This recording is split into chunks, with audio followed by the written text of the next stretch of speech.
Please welcome Editor-in-Chief, Time for Kids, Andrea Del Banco.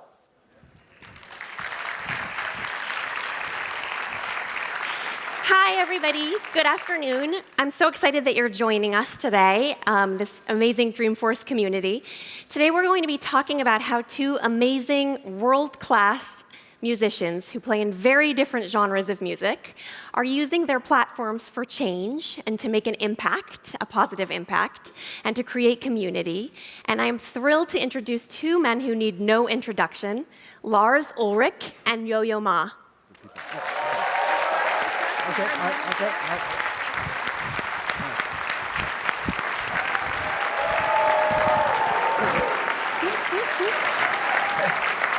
Thank you for having us. I bet. So excited to be here with you two today. I get the Einstein pillow. What's on your pillow? I have a bear. I've got. bear. You tell me. Is that a? Can you help It's a identify? fabulous mythical creature, I suppose. Anybody? No? A It's goat. got to Goat. be something It's a north of goat. There's a name attached to it, right? Okay. We'll circle back to that. Okay. All right. Important questions everyone wants to know. Yes. Exactly. So I'm thrilled to be here with you guys today. As I said, you need no introduction, but I do briefly because I am new to this Dreamforce world and thrilled to be here. So I'm Andrea. I'm the editor-in-chief of Time for Kids, which is Time Magazine's weekly classroom magazines that go to children in elementary and middle schools across the country. And while it might not be totally obvious why I have the privilege and honor to speak with you guys today, what we're doing at Time for Kids is trying to engage the next generation in the world and show them their place in it and give them a sense of agency and invite them into a conversation about current events that they're not typically included in. So we're here to talk about how you're using your platforms for change and your music is having an impact beyond the scope of your very large fan bases. And He's got a very large fan base. Huge. I didn't know it was a contest. Anyway, I'll stay over here in the wing. I'm going to start with drawing on my many years of experience with the Time for Kids Kid Reporter program, in which we take 10 children a year and we mentor them and train them to become journalists. So we tell them before they do any interview, we give them all of this prep. And inevitably, they ignore everything we say. And the first question that they ask is almost always the same, so I'm going to start with it too, which is, when you were my age, so think 8 or 10 years old, did you already know what you wanted to be when you grew up? And what was your path to get there? Well, thank you for having us, and this is great. Thank you for showing up. When I was 8 or 10 years old, my father was a professional tennis player. So my dream was to follow in his footsteps and travel the world and play tennis. When you grow up in a tennis-playing family, basically the first 5 or 6 years of my life, my mom and I traveled with him all over the world. We spent a lot of time in the United States, Europe, traveled to Australia, Pacific, and this is in the 60s and early 70s. So it was that kind of upbringing, and I was certain, it wasn't even a question. I was just going to carry because I was so his brother was also a big tennis player in Denmark, and their father was the captain of the Danish Davis Cup team and also a big tennis personality. So there was a lot of pressure or at least internal pressure to follow in those footsteps. Didn't quite pan out what I expected, but to answer your question, when I was 8, I was going to be a tennis player. All right. It did take a different turn, and lucky for all of us that that's the case. Thank you. How about you, Yo-Yo? Well, unlike the rhythm of tennis, which I There's think certain similarities, there absolutely. must be Balance something there. and yes, Yep. coordination. I was a pretty confused kid.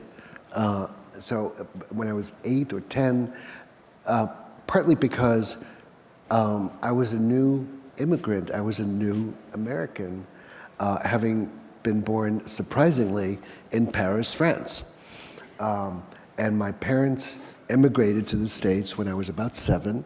So I would be in 3rd, 4th, 5th grades before middle school. And I was adjusting to a new look. You know, New York City looks very different from Paris, France. The foods are different. People speak differently. So I was just kind of actually pretty excited, but also pretty confused.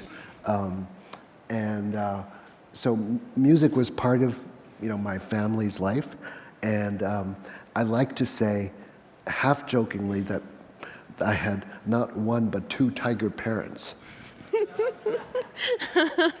So, you know, which meant that this was what I did, but what I was asking myself, I think probably from the age of 7 on, and partly because of, you know, emigrating, was sort of, why are we here?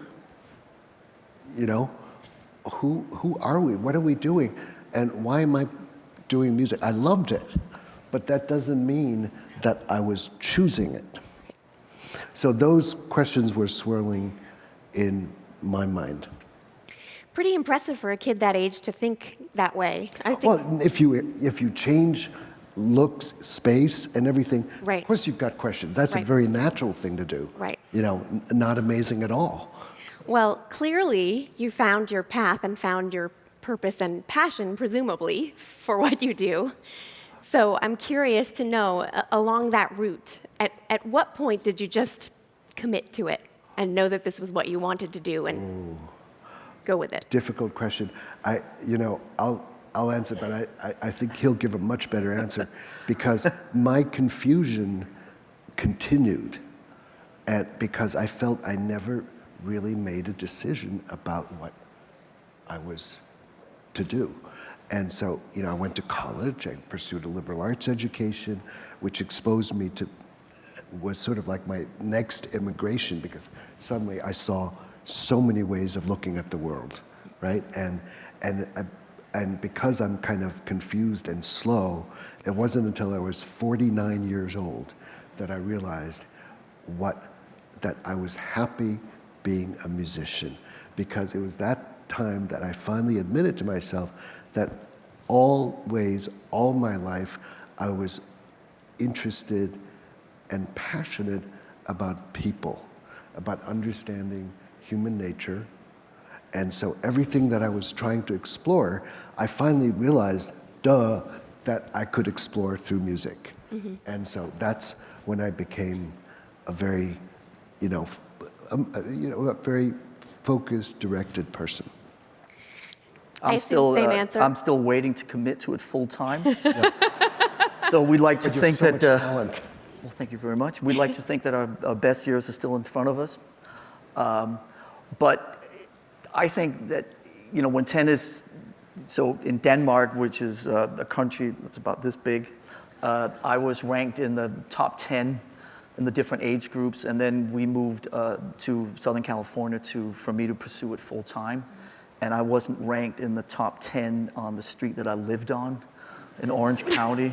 And that kind of stole the thunder. So music had always been hovering and was sort of my passion. And so I just drifted into music without really thinking about it. And I think it's only now when you sit and talk and try to intellectualize what you were thinking at the time that you can come up with these answers and put it into sound bites. But when I think back to that time, we never thought really about what we were doing. We just did it. There was this instinctive thing that was driving us.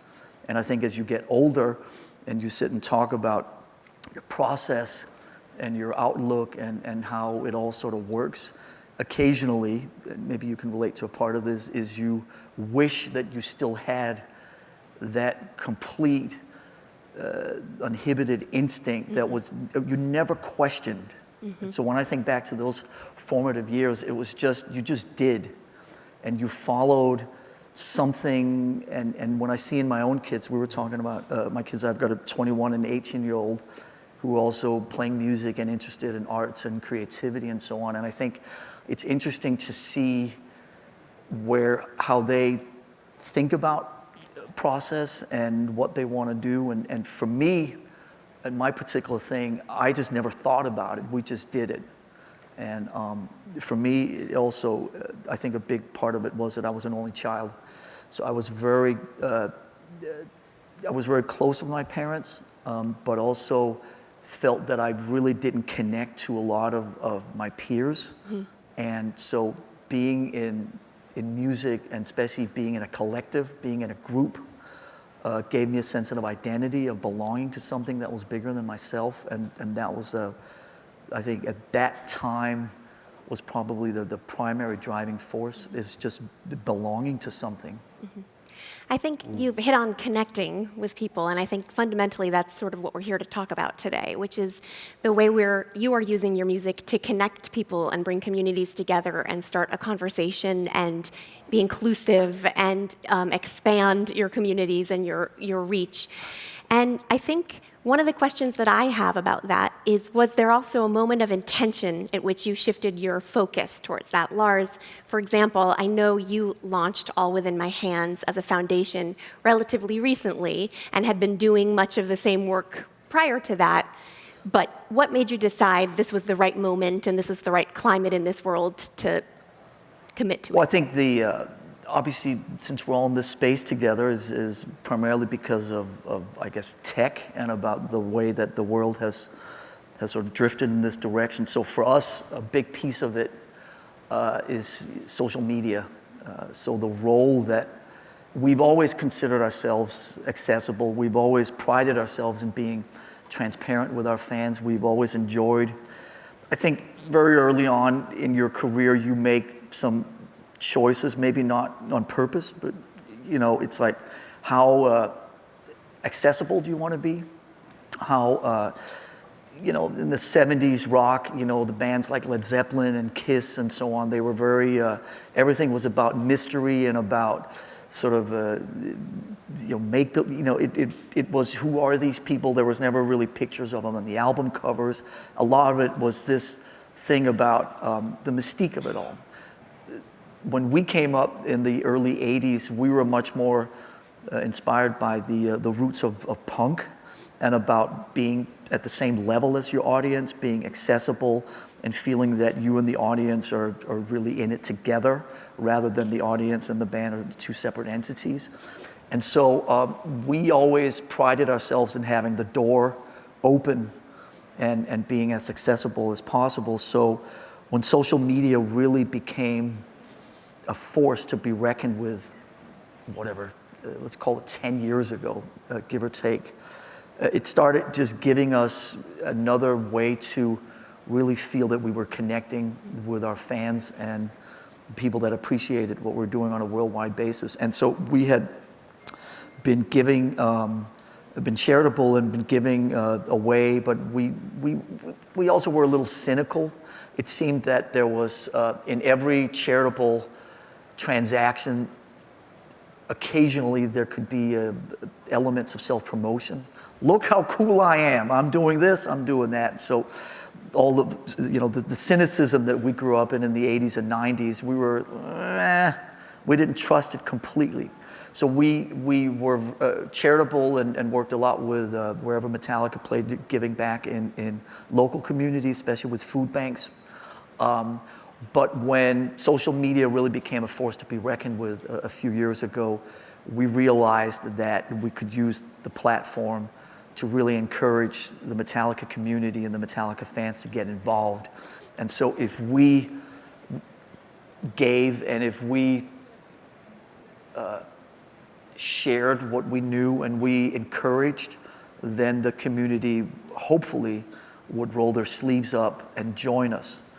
And so now, about 3 years later, I'm happy to report that that's happening. We're very proud of the Metallica fans. We're very proud of the hard rock community. When you think about rock and roll and charitable causes and the charitable personalities, obviously Bono and the Coldplays of the world and Neil Young, and I mean, there's a whole list of incredible people that have been so pioneering in this particular field. But I bet if I ask you guys, there's not a lot of people that would be classified as hard rock people, that really are known for this. So we felt that also there was a little bit of a stigma with hard rock, and we're proud to represent that community and really encourage our fans, our colleagues, and our peers to step up and get involved on a local basis and obviously with whatever way they could in the different things that we have our Metallica hands in.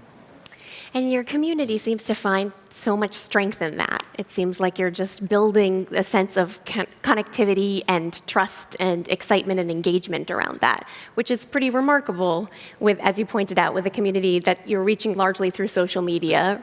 Well, Salesforce, which is why we're here, and Mark, which is why we're here.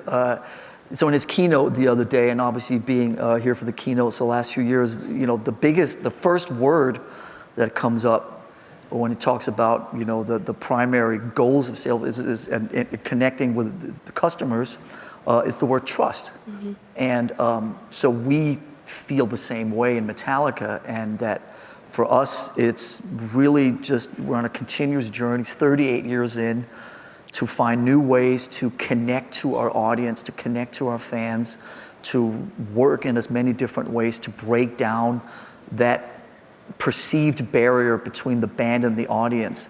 And when that erodes completely and we're sharing an experience, whether it's music, whether it's obviously being on stage or sharing an experience through recorded music, sharing experiences through charitable forces or whatever else, that's the best feeling in the world, and still circles right back to my starting point, which is I want to belong to something that's bigger than myself and feel that I'm part of a community. And so I'm happy to say that our All Within My Hands Foundation is off to a great start. We're very proud of the fact that every dollar that comes in goes back out, so we have 100% turnaround. So Metallica funds all the expenses, and one of our primary things is giving back in the local community. So 2% of all the money that's grossed at each concert goes back to local food banks, to local homeless organizations, to organizations that work a lot with children growing up in foster homes and with broken homes and so on. So that's something that, as we get a chance to travel all over this beautiful planet, we see, no matter where the community is, that there is versions of that obviously need help, and that we can leave money that's generated in those particular cities and give them back to the local communities, rather than take money from Spain and give it to Japan or that type of thing. So 3 years in, we're learning, and we're proud of the fact that we feel that the more we understand what we're doing, the more we feel that there's still to do. But that's part of the process. But for us, I feel we're off to a good start, and that the Metallica community and the hard rock community on a worldwide basis has really joined us in rolling their sleeves up. Absolutely. It's incredibly impressive and exciting what you're doing. And I think the fact that you are focused on giving back to the communities that you visit is such a great way of thinking of things. It's sort of a life view of not what can they do for me when I come here, but what can I do for them as I am here. And I think that sense of location is something that's very meaningful for you as well with your Bach tour, which I'm hoping you can tell us about. The idea that you're bringing yourself and your music and creating community in all sorts of different locations is an interesting and inspiring one. Well, what I find amazing is to hear Lars talk about sort of what you founded with your band, which was based totally on trust, right? Mm-hmm. These are your buddies for 38 years, and you have a real version of trust that you then want to share with the audience that comes to hear you, so that you want to break down that divide. And that's exactly, I think, what's been on my mind all these years. So my community, when I first started out, were the people that I would play with on stage. And in fact, the one thing that we know as performers is that we can't do anything worthwhile unless we trust one another on stage. Of course, yeah. Right? It's like you are so vulnerable to your fellow Yeah. performers because if someone drops something, you pick it up, right? Or they hand you something, you receive it and you throw it back. It's like, in that sense, it's like sports. You are tossing things back and forth. You're conversing, you're talking, you are saying important things. But then the conversation, why should that matter to someone else? I think one of the things that I've tried to think about for many years that resulted now in this Bach project is that what I do often is I'm an advocate, I'm a reporter for something that is either here, now, or far away in a different time. And so, what they say is like a good historian is someone that actually brings to life the period that they're describing, right? A good reporter, a good storyteller makes it live in someone else. Yep. So that's sort of what's been going around my mind is to say, wait a minute, if I'm playing music that was written during a time when millions of people were killed, and this music is about those voices that have been silenced, and I'm representing it, and I want to bring that to you, that is a lot of responsibility, right? It's got to be so intense. I can't break that spell of saying, okay, well, we're just going to tell a joke right now, because it's that moment has to be absolutely delivered to an unbelievable, intense and focused degree, right? So I'm, as a cellist, some of the best music written is Bach and the solo suites. And I thought, look, if one of the things I think about when we talk about trust is guest and host relationships. You go play in your friend's house, you're a guest. You actually observe the rules that in that house. If you can put your shoes on the table at your house, but in someone else's house you can't do that, then you try not to do that, right? But then your friend who comes back to your house might be able to put his or her shoes on the table because it's your house. But so forever I am a guest in someone else's community until I'm on stage. Because when I'm on stage, it's my party and you're all guests at my party. And you're all coming to have a great time. And it's like, I'm not here to show you how great my chicken recipe is. And because you're here to have a great time. Besides, my chicken recipe may not be so good, but you're here for a purpose. You want to be in the right state of mind. And if, as I often say, as Julia Child would do, if her chicken falls on the floor, she'll just say, oh, well, I'll just pick it up and serve it. It's okay. If bad things happen, it's okay, because that's not the purpose. The purpose is greater than the thing that we're doing. Absolutely. And the purpose is to create these magical moments that can only be created when we're all feeling together. There's a trusting relationship. If bad things happen, you don't say, well, I'm not going to listen anymore because, right? Or if someone coughs or decides to leave, that doesn't mean like, oh, then I get upset. No, we're forming something that's an unbreakable bond during the time that this exists. We agree that this is going to be a fabulous party. And you can almost argue that if you all agree to that and that trust is at the highest level possible, then bad things can't happen. Right. Exactly. So I go to a garden that's in a really dangerous community an hour outside of Puerto Rico, where every window, every door is locked.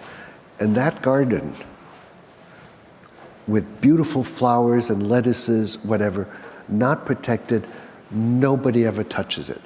Because somehow everybody bought into, this is something incredibly precious.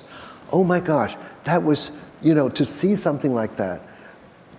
I put that in my mind and say, wait a minute, that's what happens, when you make a hit, it's not just the sound that you're making.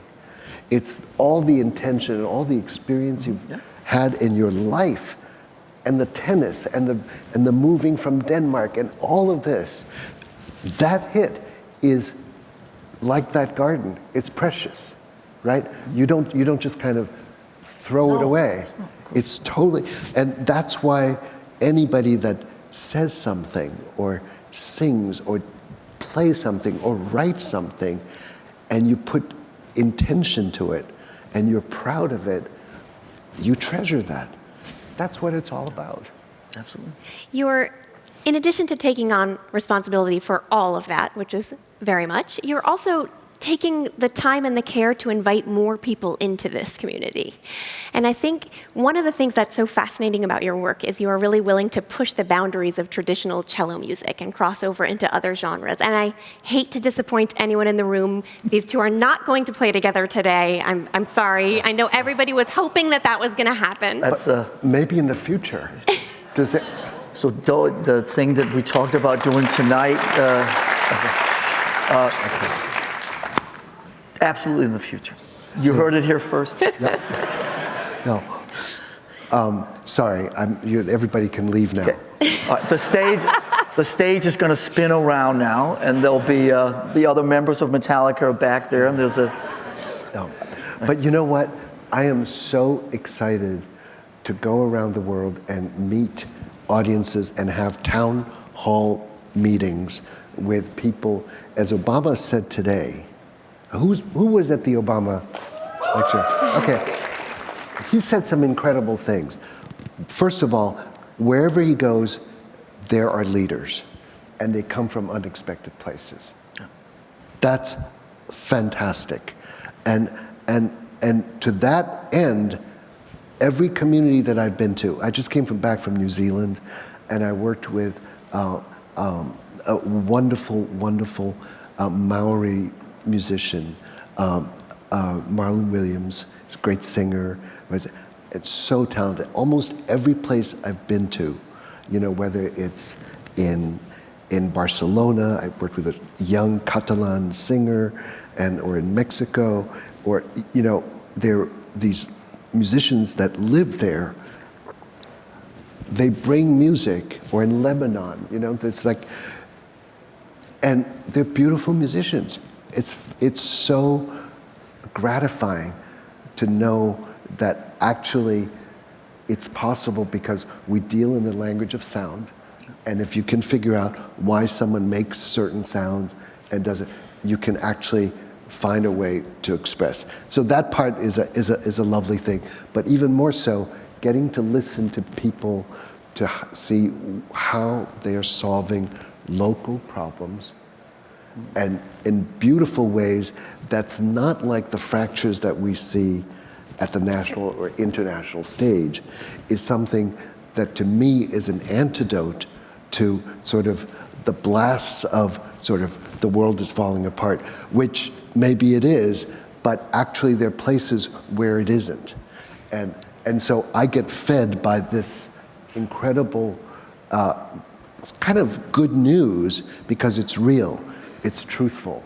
It's not, nobody's pretending they're doing good work. They're just doing it locally. The way that you're giving back to local communities, I'm seeing this work, and we're talking about it, and hopefully we then can connect the people that are doing specific things in an area from around the world into sort of saying, hey, look at those best practices.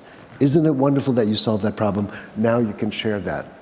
And in this moment where in the national and international dialogue, people seem to be hearing things so differently from one another, right? There's interpretations of everything can go in one direction or another. We're disputing facts, etc. It seems like music is a perfect medium for this because you can avow to the fact that anyone in the same room is hearing and experiencing your music differently, right? It has a different emotional impact for them, or meaning, or history, or whatever it might be for them. It's extremely personal. And this is a space in which it's okay for everyone to hear the same thing and feel differently about it, and it brings people together in that way.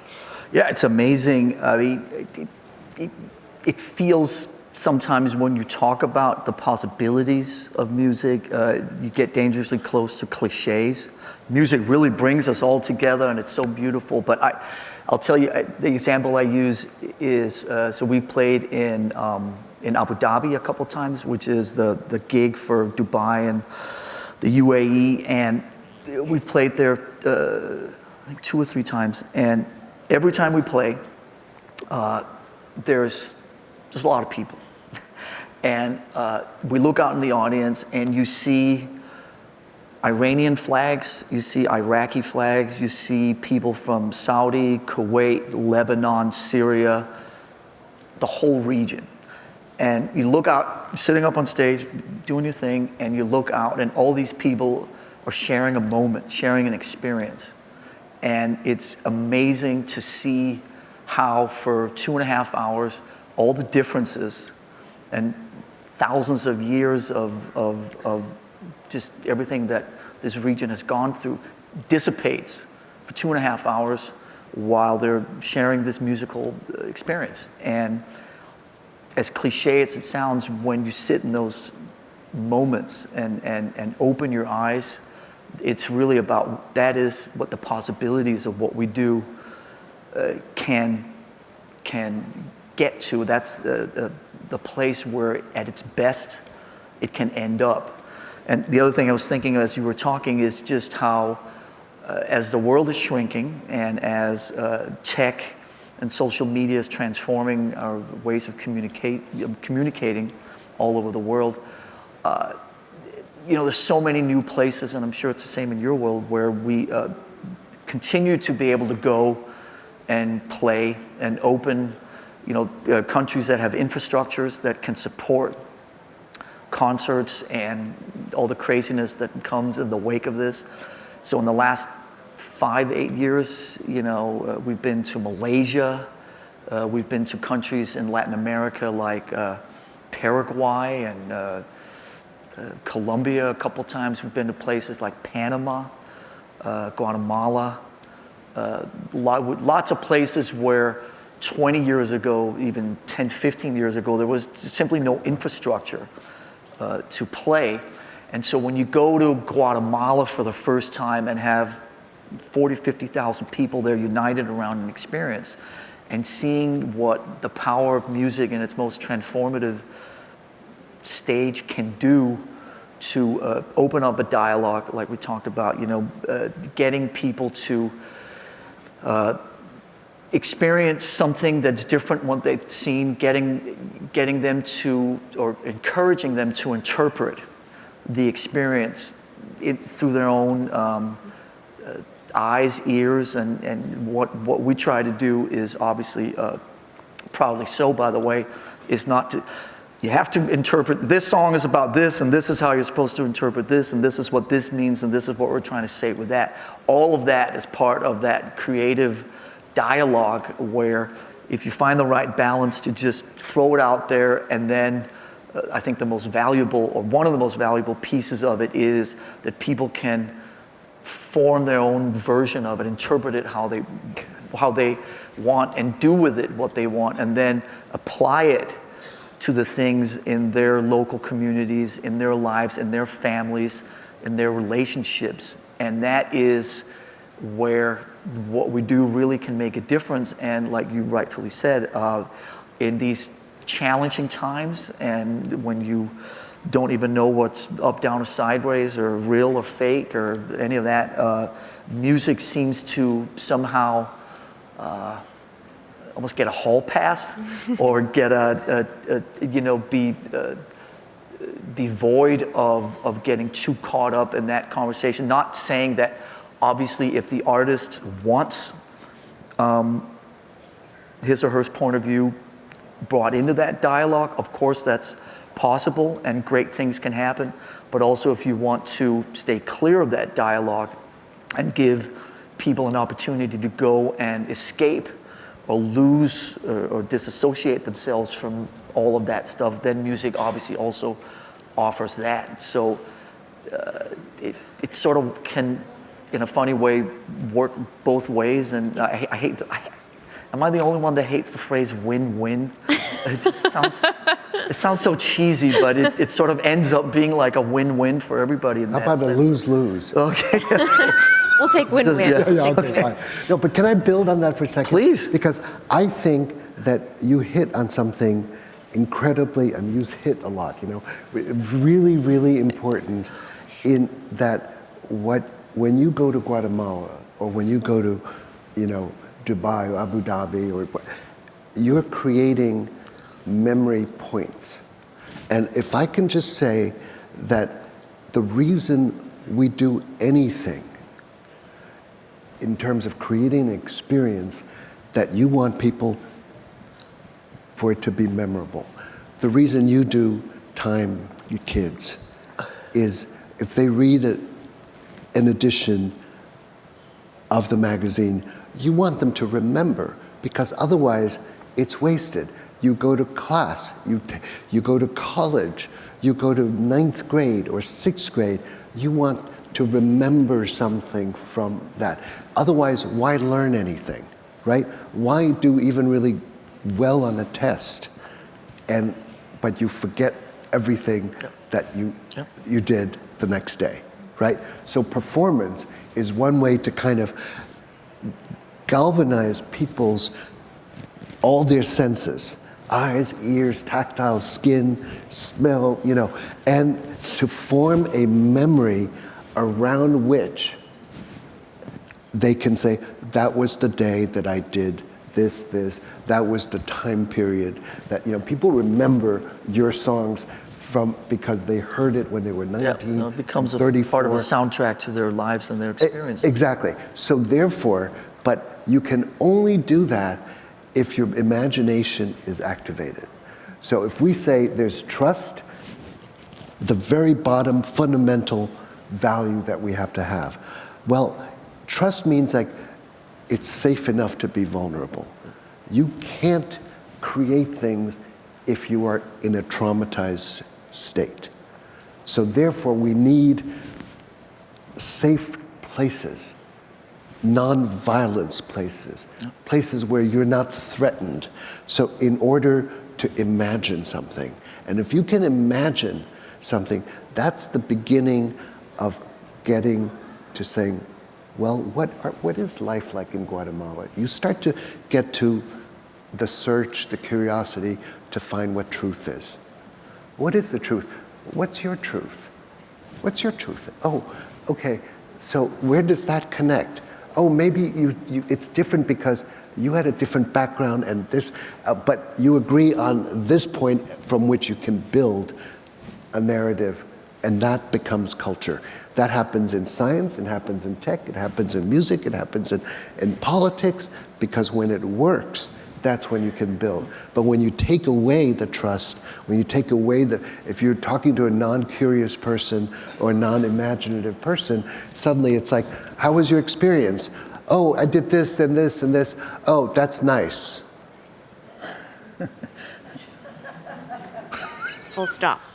Like, I'm not engaged. Of course. And that's not that's not the society, that's not the classroom we want to be in, that's not the home we want to be in. Kids, shut up, I don't want to hear what you have to say.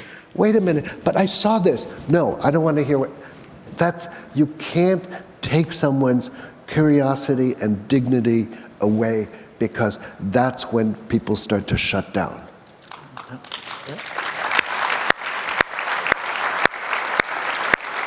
You know, so memory is part of the building block of culture, of society, of truth, of the search for truth. And finally, because they have a memory of Metallica playing Guatemala, but then they find out more about what Lars is talking about. We decided to do this. So suddenly, you're more than the drummer and founder, co-founder of one of the great bands.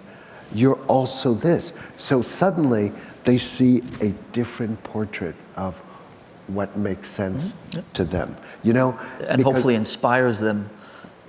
Hopefully inspires something in them, or it gives them an opportunity to do more than they had before. Right. And in imagination, we all have equality. We all have access to imagination. And that's the beginning of what can be social equality. You have to start to imagine, and you can provide that by someone just saying, well, who's Lars Ulrich? Who's Andrea Del Banco? See, you know? And suddenly you say, oh my goodness, we have this and this and this in common. Which, by the way... Which, in fact, we do. It is a small world, as we're learning. My grandfather was a cellist, and you knew one another. You know how I met him? We probably can figure out something. No. Come on. Yeah. So, I was an immigrant. I was 7 years old. I was taken to play for one of the great cellists of the 20th century, Bernard Greenhouse, and who truly was a great, great musician. But my 7-year-old mind, we had just been to Washington, D.C., and I had seen the White House. You know, the picture of the White House. There's the White House. And then I was taken to play for Mr. Greenhouse. I said, oh, White House, Greenhouse. White House? Yeah, exactly. Greenhouse. So that was like my memory, my first memory of him. Obviously, since then, I knew he was, but as a 7-year-old, that was my, you know, oh my goodness, connection, right? This is all about connection. I made that connection between White House and Greenhouse. But then when I met him, he was one of the kindest, most gentle people who was nurturing, mentoring, and kind. You know, that's the other thing Obama said today.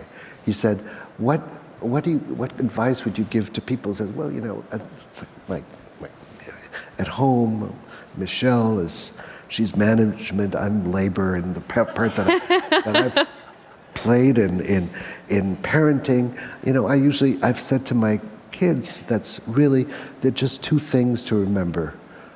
Be kind and be useful.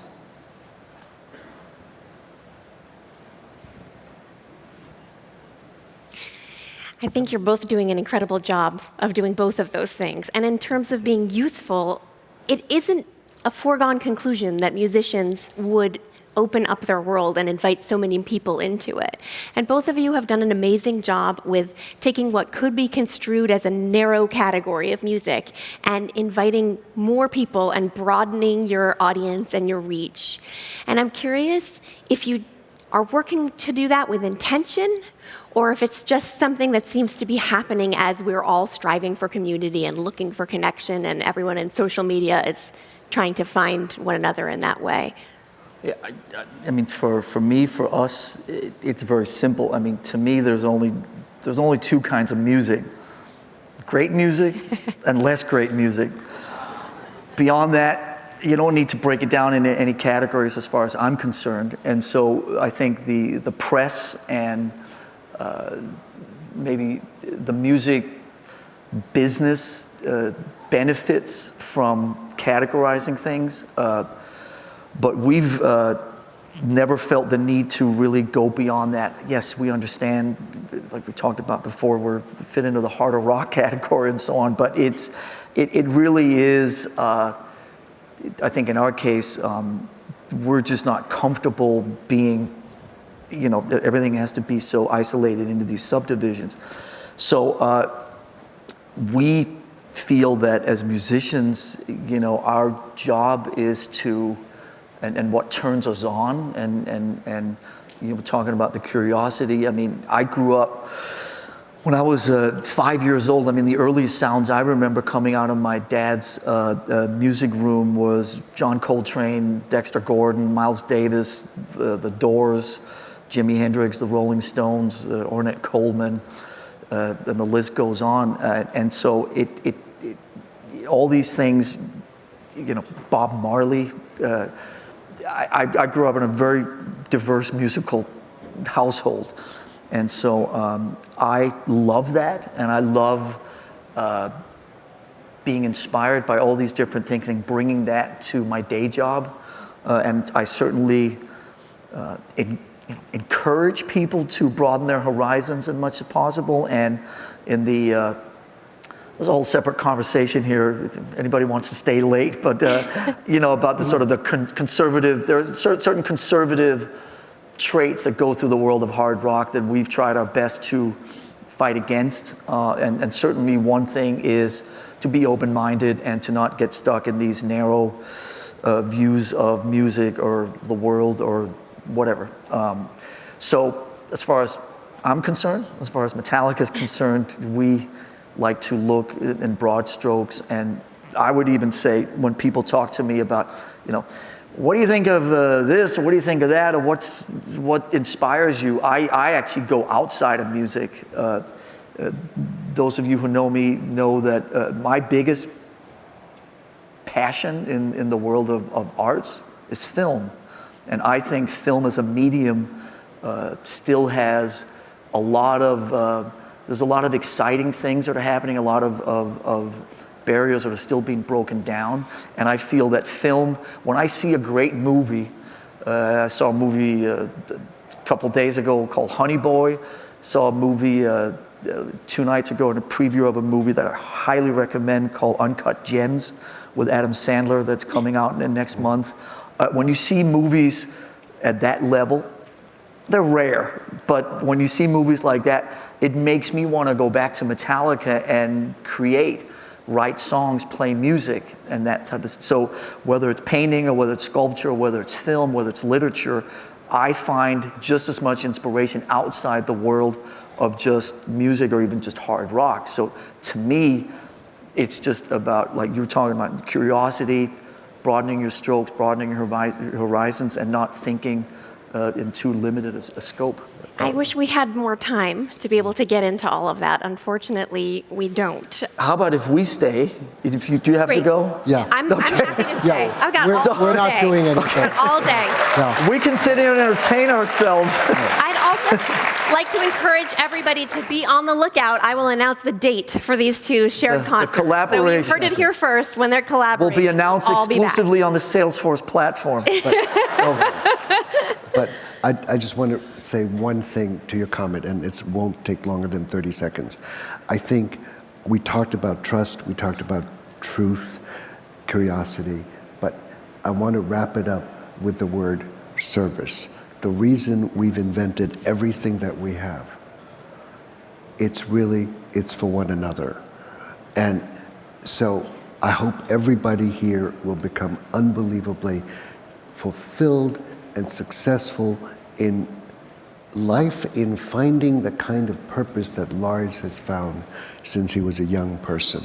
It took me much longer, but it's true, but my purpose and the purpose of this Salesforce meeting is about the issues such as equality or oceans or women, work empowerment, all these goals that is good for our one home, which is the planet. And I think, so whatever you do, if you just hold to those values of trust, building trust, whatever you do, it's like if you're 10 years old or 90 years old, you must do this every single day. And always, always know the truth. Even if you have to lie a little, you have to know inside what is true, right? So white lies, I really love that dress, is okay, but you should know what you think. And service, as the way President Obama said, be kind and be useful. That's it. And then I'm sure you will have the happiest lives in the world. And may I just add for 5 seconds, even if that truth